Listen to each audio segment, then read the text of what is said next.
Pocket FM पर अब आप सुनेंगे संजना किरोड़ीवाल का लिखा उपन्यास पाकीज़ा, एक नापाक जिंदगी, मेरे यानी कृतिका के साथ।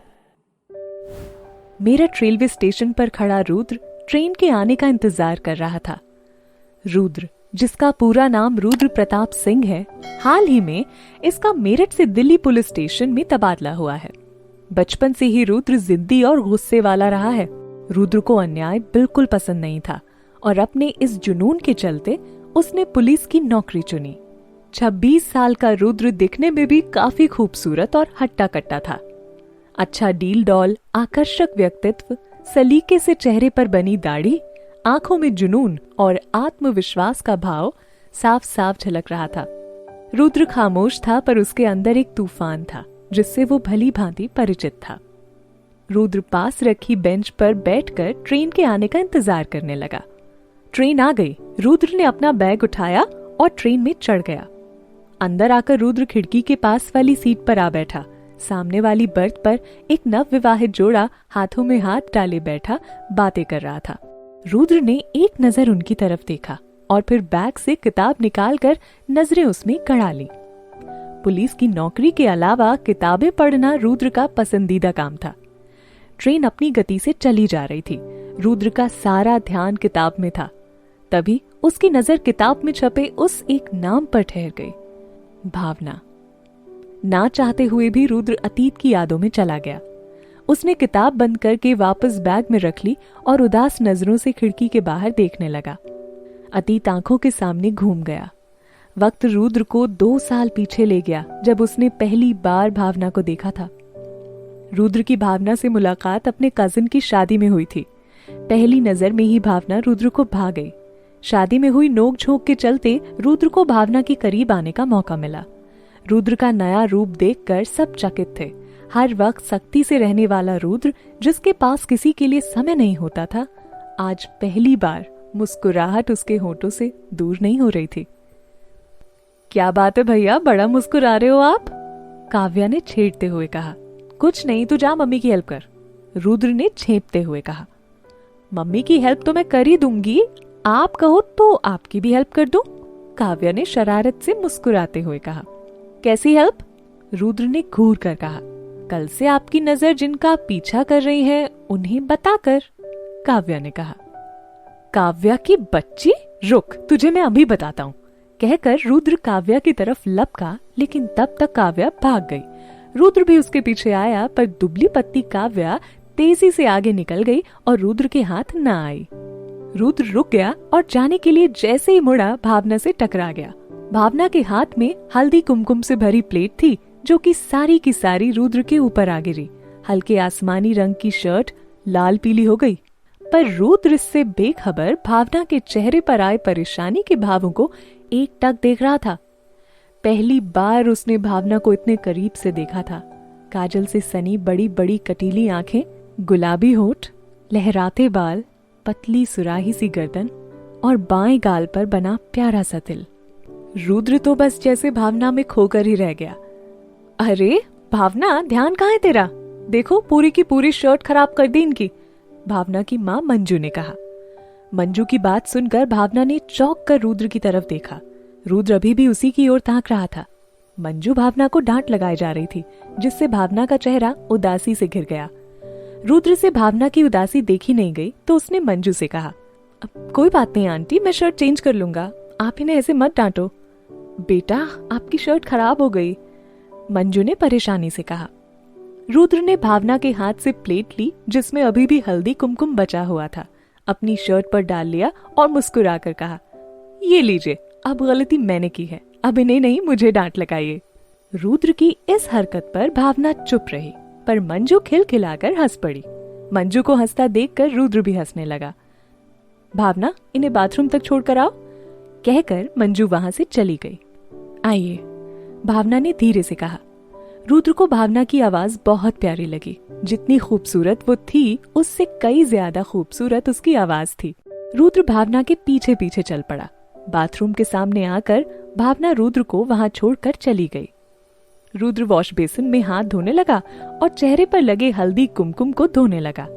सहसा ही उसकी नजर सामने आईने में पड़ी जिसमें भावना का चेहरा दिख रहा था, पर भावना दूसरी तरफ देख रही थी। रुद्र मुस्कुरा उठा।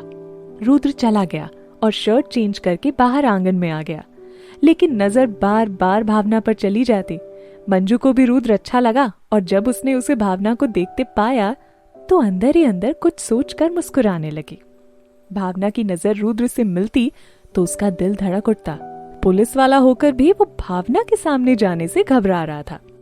शाम को बारात आनी थी। रुद्र काम से बिजी हो गया, उसकी भावना से बात ही नहीं हो पाई। पर काव्य अपने भाई की फीलिंग्स से वाकिफ थी। वो किसी बहाने भावना को छत पर ले आई जहां रुद्र पहले से था, लेकिन रुद्र ये सब नहीं जानता था। वो फोन पर बिजी था। काव्या भावना को जल्दी आने का बोलकर वहां से नीचे चली गई। भावना काव्या का इंतजार कर रही थी। रुद्र वहां से गुजरा। भावना को जब अकेला देखा, उसके पास आकर कहा, आप यहाँ? काव्या का इंतजार कर रही हूँ। भावना ने पलकें झुकाकर धीरे से कहा, ठीक है, मैं उसे भेजता हूँ। कहकर रुद्र जाने लगा, पर दिल ही दिल में कहा, काश ये मुझे रोक ले। सुनिए, भावना ने कहा। रुद्र, जो कि भावना की तरफ पीठ किए खड़ा था, मुस्कुरा उठा। अपने आप को कंट्रोल में करके पलटा तो भावना ने कहा, थैंक यू। पर किस लिए? रुद्र ने असमझ की स्थिति में कहा, सुबह मेरी हिटलर माँ से मुझे बचाने के लिए। भावना ने अपनी बड़ी बड़ी पलकें उठाकर कहा। रुद्र को लगा जैसे उसका दिल बाहर आ गिरेगा। इतनी खूबसूरत आंखें जिसमें कोई भी डूबना चाहेगा। वो इतनी भी सख्त नहीं है, रुद्र ने कहा। जानती हूँ, पर जब वो डांटना शुरू करती है तो रुकती नहीं है। पुलिस वालों की तरह रौब जमाती रहती है। भावना ने कहा। पुलिस वाले इतने बुरे होते हैं क्या? रुद्र ने भावना का मन टटोलने के लिए कहा। बुरे? बहुत बुरे होते हैं। जब देखो तब उनकी तानाशाही और उनका मिजाज इतना कड़वा। हाँ, उन्हें देखकर तो लगता है जैसे वो लोग कभी हंसते ही नहीं है। भावना ने थोड़ा खुलकर कहा। ये लो, चले थे प्यार की राह और बारिश भी हो गई। इन मोहतरमा को तो पुलिस वालों से इतनी नफरत है। बेटा रुद्र, तुम्हारी नैया तो तैरने से पहले डूब गई। रुद्र ने मन ही मन में कहा। आपको पुलिस वालों से इतनी नफरत क्यों है? रुद्र ने धीरे से कहा। नफरत तो होगी ही, इनका काम आम लोगों की समस्याओं का समाधान करना है, लेकिन ये लोग रिश्वत लेकर उन्हीं समस्याओं को बढ़ावा देते रहते हैं, सही लोगों को गुनहगार ठहरा देते हैं। भावना ने कहा। तो इसकी शिकायत आपको बड़े ऑफिसर से करनी चाहिए। रुद्राज भावना को दिल से सुनने की चाह में था, इसलिए भावना के हर जवाब के बाद कोई नया सवाल दाग देता। बड़े अफसर? वो तो इनसे भी बुरे होते हैं। उनके पास आम आदमी की बात सुनने का वक्त कहाँ होता है। आप कभी इनके हत्थे नहीं चढ़े ना, इसलिए आपको पुलिस वाले अच्छे लगते हैं। भावना ने दूसरी तरफ देखकर कहा। पर ऐसा किया क्या पुलिस वालों ने तुम्हारे साथ? रुद्र ने शांत लहजे में पूछा। एक ही स्कूटी थी मेरे पास, गलती से एक बार नो पार्किंग में क्या खड़ी कर दी, उठाकर ले गए। जब वापस मांगी तो फाइन लगा दिया। लोग इतने क्राइम करते हैं वो इन्हें नहीं दिखता, लेकिन मेरी मासूम सी स्कूटी तो इन्हें जैसे एटम बॉम्ब लग रही थी। भावना ने उदास होकर कहा। भावना की बात सुनकर रुद्र मुस्कुराने लगा और कहा, ओह, तो ये बात है। वैसे आप यहाँ क्या कर रहे हैं? शादी तो नीचे हॉल में है। भावना ने कहा। कोई इंपॉर्टेंट कॉल था, नीचे म्यूजिक में सुनाई नहीं दिया तो ऊपर चला आया। रुद्र ने कहा। ओह, हमें अभी चलना चाहिए। पता नहीं ये काव्या कहाँ चली गई। भावना ने कहा। चलिए, रुद्र ने कहा। दोनों साथ साथ चलते हुए सीढ़ियों से नीचे उतरने लगे। इतनी बातें हो गई, पर मैंने आपसे आपका नाम नहीं पूछा। आपका नाम क्या है? भावना ने कहा। रुद्र। और आपका? रुद्र ने भावना की तरफ देखते हुए कहा। मेरा नाम भावना है। भावना ने कहा। नीचे आकर दोनों अलग अलग दिशाओं में चले गए। शादी में सबने बहुत एंजॉय किया। सबसे ज्यादा खुश रुद्र था। उसे भावना जो मिल गई थी। दोनों के बीच ज्यादा बातचीत नहीं हुई, पर रुद्र की नजर बस भावना पर ही थी। अगले दिन सुबह रुद्र जल्दी निकल गया। काव्या और रुद्र की मम्मी वहीं रुक गए। काव्या ने अपनी मम्मी को भावना से मिलवाया। रुद्र की मम्मी को भी भावना बहुत पसंद आई। जब काव्या ने अपनी मम्मी को बताया कि रुद्र को भावना पसंद है तो वो और भी खुश हो गईं। उन्होंने मंजू से भावना और रुद्र के रिश्ते के बारे में बात की। मंजू को तो रुद्र पहले ही पसंद आ गया था। ये सारी बातें रुद्र की मम्मी काव्या और मंजू के पीछे थी। रुद्र और भावना को अभी इस बारे में कोई खबर नहीं थी। इस कहानी का अगला एपिसोड यहीं पर 1 अक्टूबर को। दोस्तों, ये कहानी काफी बड़ी और इंटरेस्टिंग है। इसीलिए इसके सारे एपिसोड हमने पॉकेट एफएम ऐप पर अपलोड कर दिए हैं।